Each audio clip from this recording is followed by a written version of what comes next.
हमारी ग़िज़ाई आदात में मौसम का काफ़ी अमल दखल होता है और मौसम सरमा आता है तो हम मुरगन ग़िज़ाएँ या फिर जो गर्म ग़िज़ाएँ होती हैं उनका इस्तेमाल ज़्यादा करना शुरू हो जाता है। लेकिन मौसम गर्मा में मुरगन ग़िज़ाओं का इस्तेमाल काफ़ी नुकसानदेह साबित हो सकता है हमारी सेहत के लिए। तो शदीद गर्मी आपके हाज़मे को सुस्त कर देती है और तवानाई की सतह को नुकसान पहुँचा सकती है। आपके जिस्म और दिमाग के लिए गर्म महीनों में अपने जिस्म को ठंडा रखना बहुत ज़्यादा ज़रूरी होता है और इसके लिए अपनी खुराक में मिर्च मसालों का इस्तेमाल इंतहाई सोच समझ कर हमें करना चाहिए, क्योंकि कुछ मसालों का इस्तेमाल मौसम गर्मा में फ़ायदेमंद जबकि कुछ का इस्तेमाल इंतहाई नुकसानदेह साबित हो सकता है। तो मौसम गर्मा में कौन कौन से मसाले मुफीद और कौन कौन से मुज़र सेहत साबित हो सकते हैं, इस पर बात करेंगे। हमारे साथ इस वक्त मौजूद हैं मोइना बेग हैं, क्लिनिकल न्यूट्रिशनिस्ट हैं। मोइना, आपको खुश आमदीद कहती हूँ जागो लाहौर में। कैसी हैं आप? मैं ठीक, थैंक यू मुनीबा। मोइना, जैसे मैं बात करी थी कि हमारे खाने पीने की आदत चेंज हो जाती हैं जैसे ही मौसम चेंज होता है। तो गर्मियाँ आ गई हैं और अब तो अपनी पीक पर हैं गर्मियाँ, तो जो मसाले हैं वो किस तरह हमारी सेहत के लिए नुकसानदेह साबित हो सकते हैं? ठीक है मुनीबा, आपने पहले ही बड़ी अच्छी बात की कि हमारी जो सेहत है वो डिपेंड इस पे करती है कि हम कितना वाइजली मौसम की चेंज को नोट करें। और हम तो अपने कंट्री में एक्सट्रीम्स देखते हैं, सर्दी की भी गर्मी की भी, तो उसके हिसाब से जितना अपने फूड को ऑल्टरनेट करते जाएं उतना ही आपकी हेल्थ अच्छी रह सकती है। तो कुछ चीज़ें तो ऐसी हैं जो प्रेफरेंस चेंज हो जाती हैं वैसे ही लोगों की। जैसे आपने अभी बात की कि सर्दियों में ज़्यादा फ़िश का इंटेक, मीट का, प्रोटीन वाली चीज़ें अच्छी लगती हैं, नट्स स्नैक्स यूज़ हो रहे होते हैं, वो आपको कुछ नहीं कहते। तो बहुत सारे स्पाइसेस ऐसे हैं, जिंजर टी, सिनेमन टी, आपने देखा होगा लोग वेट लॉस के लिए डिफरेंट चीज़ों के लिए यूज़ कर रहे होते हैं, वो बड़ी अच्छी रहती हैं, मेटाबॉलिज्म तेज़ करती हैं क्योंकि स्पाइसेस के फ़ायदे बड़े ज़्यादा हैं। लेकिन ये क्लियर करना बड़ा ज़रूरी है कि स्पाइसेस, आप देखें स्पाइसेस का जब जहन में आता है तो जो नेचुरल ह्यूमन पिक्चर जहन में आती है, आपको एकदम स्वेटिंग होती है, कोई मिर्चें खा लें तो वो पसीना आ गया, रनिंग नोज़ है, तो ये सब चीज़ें आपकी बॉडी का टेम्परेचर क्योंकि ज़्यादा कर रही होती है। अब देखें पहले इतना हाई टेम्परेचर चल रहा है तो हर स्पाइस जो है ना वो लेनी अप्रोप्रिएट नहीं है। अच्छा, ठीक है। खासतौर पर रेड चिलीज़, बहुत सारी ऐसे, फिर ना स्पाइसेस पर्सन टू पर्सन भी वेरी करती हैं। तो हम इसीलिए अपने पेशेंट्स को, लोग अक्सर टोटका पढ़ के कहीं से कहीं देख के ऐसे करना शुरू हो जाते हैं, जैसे वेट लॉस के लिए बहुत ज़्यादा सिनेमन का इस्तेमाल करना शुरू कर दिया, लहसुन खाली पेट ज़्यादा खाना, वो हर मौसम में आप नहीं ले सकते। अच्छा। खासतौर पे जो हाई टेम्परेचर मौसम है ना, इसमें आपको ऐसी स्पाइसेस यूज़ करनी चाहिए जिनका कूलिंग इफेक्ट हो। स्पाइसेस या फूड्स जैसे मिंट लगा लें, मिंट, कोरिएंडर, ये वो चीज़ें हैं जिनका बॉडी में कूलिंग इफेक्ट है और ये भी मेटाबॉलिज्म को तेज़ करती हैं। ठीक है। तो आपने बस चूज़ वाइजली करना है। तो फिर इस मौसम में किस तरह फिर हम अपने मसाला जात को खास तौर पर चूज़ कर सकते हैं, क्योंकि हमारे हंडिया में तो वही मसाला जात पड़ते हैं जिनसे हमें एक तो स्पाइसेस का एक फ्लेवर आ रहा हो और गर्मी बेशक हमें लग रही होती है, उसके बाद हमारा बुरा हाल हो रहा होता है, लेकिन हमारा कल्चरल चीज़ें ऐसी हैं।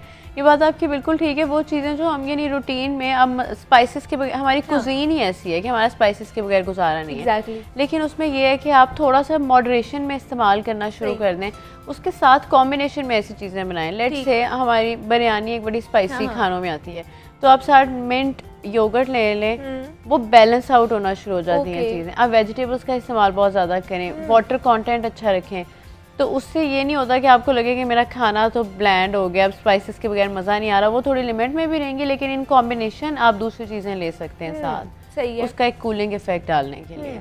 लेकिन आजकल आपने भी सुना होगा, ये देखा भी होगा कि बहुत से लोग शिकायत करते हैं कि हमें सीने में जलन हो रही है, ओबेसिटी होना शुरू हो जाती है, कुछ भी हम लोग खा लेते हैं। तो ये क्या जो हम लोग ज़्यादा इस्तेमाल करना शुरू हो गए हैं मिर्च मसालों का, इसमें बिल्कुल ऐसे ही है। एक तो हम स्पाइसेस का इस्तेमाल ज़्यादा करने लगे हैं, ईटिंग रूटीन उस तरह से चेंज हो गए, बाहर के खाने बहुत खाते हैं। फिर हम जिस तरह बेड टाइम स्नैकिंग कर रहे होते हैं तो वो एसिडिटी के मसले लोगों को आने लग गए हैं, तेज़ाबियत का मसला है, सुबह उठ रहे हैं जलन है, मुंह का टेस्ट ख़राब हो रहा है, तो इसमें भी स्पाइसेस रोल प्ले करती हैं। और हमारी स्पाइसेस जिस तरह से प्रोसेस बहुत लोकल स्पाइसेस होती हैं ना, कि बहुत, एक तो आपने देखा होगा उसमें नॉन फूड आइटम्स भी हैं, कई दफ़ा जलन हो रही होती है आप इस्तेमाल करें तो बड़ा ऑर्गेनिकली यूज़ करें अपनी स्पाइसेस को, और थोड़ा मॉडरेशन में करें क्योंकि ये वाकई आपकी इंडाइजेशन और एसिडिटी करती हैं। और फिर गर्मियों में तो वैसे ही आपने देखा होगा एपिटाइट कम हुई होती है, भूख कम लग रही है, कुछ खाने का दिल नहीं कर रहा, लोगों का कैलोरिक इंटेक पी रहे हैं बहुत ज़्यादा, ड्रिंक्स पी रहे हैं, यानी एपिटाइट स्लो हुई होती है। तो जब आपका मैदा ख़राब होगा तो फिर वो भी भूख पे असर डालेगा, नेगेटिवली इफेक्ट डालेगा। तो फिर किस तरह की चीज़ें फिर खानी चाहिए? अगर खाने हाँ, में अगर हम हाँ, डाल रहे हैं, हाँ, चले बिल्कुल कम तो नहीं कर सकते हाँ, हैं, कितना डालना चाहिए, इनटेक कितना होना चाहिए हाँ, एटलीस्ट कि वो हमारे मैदे को नुकसानदेह ना हो? आप खुद ही देख लें, जिस तरह आप अपने घर में कोई भी डिश है उसके हिसाब से थोड़ा सा मॉडरेशन में इस्तेमाल करने लग जाएं। कुछ अगर पॉसिबल हो तो रेड चिली को ग्रीन चिली पाउडर से रिप्लेस करने लग अच्छा। जाएं। हाँ, बहुत एक्स्ट्रा स्पाइसेस ऐड ना करें, और वही बात के कॉम्बिनेशन में इस तरह से लें जिस तरह समर फूड्स हैं, हम अंदाज़ा जो नेचुरल चीज़ें आ रही होती हैं, आप देखें समर फ्रूट्स कैसे हैं जो रिच इन वाटर हैं। वाटरमेलन ले लें, मेलन ले लें, ये सारे अच्छा। वो हैं, प्लम हो गया, ये सारे वो हैं, आपने देखा होगा इनका जूस में यूज़ करें, वैसे खाएं, इनका वाटर कंटेंट अच्छा है। तो नेचर भी हमें यही साइन दे रही है कि समर स्पेशल चीज़ें इस्तेमाल करें। तो आप इस तरह लाइटर कर सकते हैं, आप लंच के टाइम में कोई fruit based vegetable based snack ले सकते हैं, आप एक टाइम मेन मील ले लें, वो चीज़ें आपका ना स्टमक उस तरह से ख़राब नहीं करेंगी, भूख ख़राब नहीं करेंगी। फिर ड्रिंक्स, शेक्स, इस तरह की चीज़ें इस्तेमाल करें ताकि एक तो आपको वो हाई टेम्परेचर फाइटिंग चीज़ें मिल जाएं, दूसरा आपको तंगी ना हो एपेटाइट की, मैदे के मसले की। लेकिन फिर हमें ये भी तो चाहिए ना कि हमारा वजन भी ना बढ़े, कुछ ऐसी चीज़ें भी खाएं, हाँ, कुछ ऐसी ड्रिंक्स भी हम पिए। बिल्कुल जूसेस अगर ऐसे पी रहे हैं तो हाँ, किस तरह के पी सकते हैं ताकि हमारी कैलोरीज जो है वो कम से कम कम। अब सबसे इम्पोर्टेंट तो ये है कि बाहर की चीज़ें ना खाएं, कैलोरीज अच्छा। का इंटेक कम होगा। कोई भी, जैसे आप बाहर से जो भी चीज़ लेंगे, हमें नहीं पता उसमें क्या एडिशन है। हाँ। एक तो हाइजीन का बड़ा मसला है, क्योंकि इसमें आपने देखा होगा लोग बीमार हो रहे हैं, गैस्ट्रो के मसले आ रहे हैं, बच्चे बीमार हो जा रहे हैं, क्योंकि बाहर से रोड साइड कोई भी जब फ्लाइज और ये सारी चीज़ों में वैसे ही ज़्यादा हुई होती हैं। तो ये है कि आप घर में बनाएं जूसेस, तो अगर आप उसमें बहुत ज़्यादा शुगर इंटेक नहीं करते, एक लिमिट से ज़्यादा, सिर्फ थोड़ी सी, तो आपने फालसा पीच में थोड़ी सी शुगर ऐड कर ली ब्राउन शुगर की फॉर्म में कि उसका टेस्ट अच्छा हो गया, लेकिन बहुत ज़्यादा ऐड ना करें, मॉडरेशन में लें। उसमें फाइबर डालें, चिया सीड्स किसी फॉर्म में जो वेट लॉस करें। फिर वो अपना लंच या कोई एक मील थोड़ा लाइटर बनाएं। अच्छा। कुकम्बर सैलड हो गया, एप्पल को किसी को भी कॉम्बिनेशन में फ्रूट्स या वेजिटेबल्स को लेना शुरू कर दें।